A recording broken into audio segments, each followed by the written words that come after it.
Hello user, आज की video में हम बात करेंगे इन्वेंट्री में परचेज रिटर्न के बारे में। हमारे पास इंपोर्ट परचेज के बारे में है। हमारे पास इंपोर्ट परचेज क्या है, तो इंपोर्ट परचेज पे क्लिक करते ही हमारे पास इसका मैनेजमेंट पेज आएगा, उसका इंटरफेस ओपन हो जाएगा। उसका सर्च सेक्शन है जिसमें हम सर्च कर सकते हैं, लोकेशन होगा, उसके बाद फॉर्म टू डेट के कब से कब तक आपने सर्च करना है, 25, 24 और 25 डेट में जितनी भी इसकी इंपोर्ट परचेज हो चुकी है वो आपका रिकॉर्ड आ जाएगा। अगर आपका है तो नहीं है तो फिर तो नहीं आएगा। अगर आप इससे चेंज करना चाहते हैं, फॉर एग्जांपल आप कहते हैं कि मैं 1 महीना पीछे करना चाहता हूं, तो फिर आप पीछे कर सकते हैं। जहां तक आपने रिकॉर्ड देखना होगा वो आपके पास आ जाएगा। तो उसके बाद उसके ट्रांस टाइप होगा, स्टोर होगा, जो आपका आइटम है उसका कोई स्टोर होगा, फिर उसके बाद कॉन्ट्रैक्ट उसका कोई होगा, उसका परचेज ऑर्डर अगर आपको होगा, कॉस्ट होगा, सब कॉस्ट होगा, जितनी भी चीज़ें आपको मालूम है, जिस भी आइटमों को अगर आप सर्च करेंगे तो सारा का सारा इन्फॉर्मेशन आपके पास होगा। तो उस इन्फॉर्मेशन को फिल करके सर्च पे क्लिक करेंगे तो आपके पास वो रिकॉर्ड सामने आ जाएंगे। इस तरह की मैंने सर्च पे क्लिक किया तो हमारे पास उसका रिकॉर्ड सामने आ जाता है। देखिए हमारे पास उसका रिकॉर्ड सामने आ गया। जनवरी 1 जनवरी से लेकर 25 फरवरी तक हमारे पास सिर्फ एक ही रिकॉर्ड है जो कि अभी हमारे पास सेव हो चुका है, जो कि अभी मैंने डाल दिया just for in record show करने के लिए मैंने डाल दिया। तो हमारे पास एक रिकॉर्ड शो हो गया। अब इसको अगर मैं इधर से प्रिंट करना चाहूँ तो प्रिंट कर सकता हूँ, और इसको अगर मैं एडिट करना चाहूँ तो हमारे पास उसको एडिट कर सकते हैं। अच्छा, अगर मैं कोई नया परचेज इंपोर्ट परचेज बनाना चाहूँगा, एक ऐड करना चाहूँगा तो वो कैसे करूँगा? उसके लिए मुझे आना होगा प्लस के आइकन पे क्लिक करेगा। इस पे जैसे ही मैं क्लिक करता हूँ मेरे पास इंटरफेस शो हो जाएगा, उसका ऐड इंपोर्ट परचेज का इंटरफेस ओपन हो जाएगा।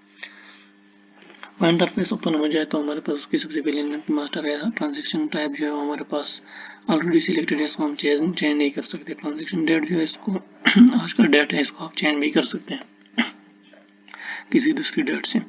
उसके बाद हमारे पास ट्रांजेक्शन नंबर है। ट्रांजेक्शन नंबर ये ऑटोमेटिकली आता है। ये आता है जीएस का, जो मतलब ये हमारे पास स्टोर है, स्टोर से आता है जी, हमारे पास इसका स्टोर बन गया। उसके बाद हमारे पास आता है आईपी जो होता है, ये हमारे पास इंपोर्ट परचेज है, और इसका ट्रांजेक्शन डॉक्यूमेंट नंबर इसको आप चेंज भी कर सकते हैं। 1 2 3 4 5 6 7 मैंने इतना कर दिया। ये रेफरेंस नंबर है। उसके बाद इसका डेट होगा, स्टोर ये है। उसके बाद इसका कॉन्ट्रैक्ट करें। अब जो इसका कॉन्ट्रैक्ट करना चाहते हैं स्टोर आप चेंज कर सकते हैं।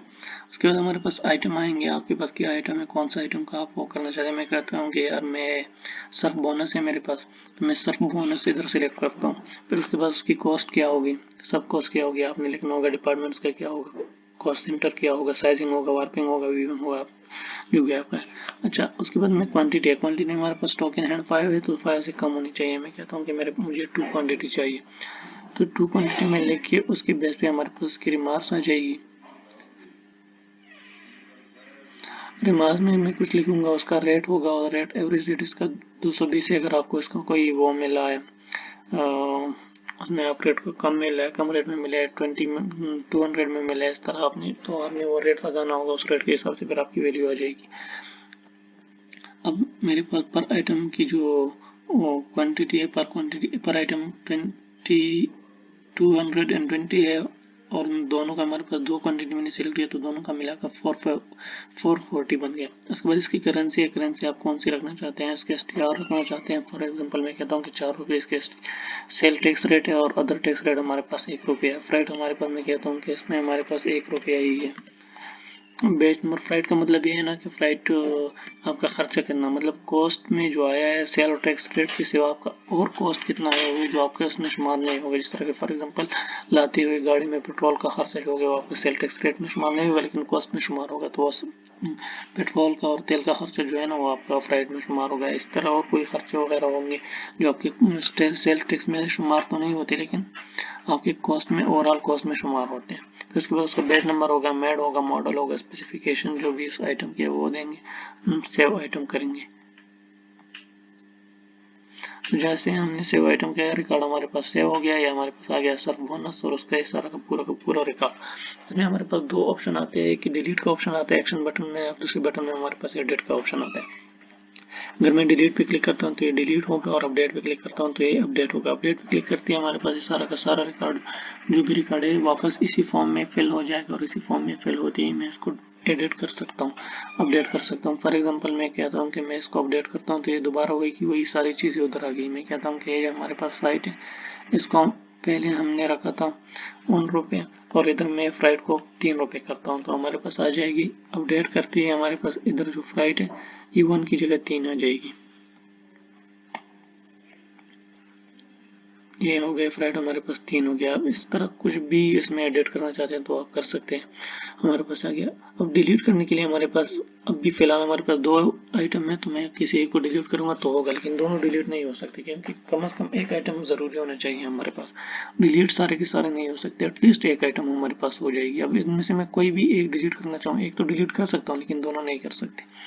इसको करने के बाद हम प्रिंट पे क्लिक करके इसका प्रिंट भी ले सकते हैं और अगर प्रिंट नहीं हम गो बैक पे जाना चाहते हैं तो हम गो बैक पे भी जा सकते हैं। गो बैक पे जाके हमारे पास मैनेजमेंट की पेज पे जाएगा और प्रिंट पे मैं जाऊंगा तो प्रिंट में हमारे पास ये शो होगा। मैं आपको प्रिंट करके इसका शो करता हूँ, दोनों रिकॉर्ड हमारे पास प्रिंट में आ जाएंगे।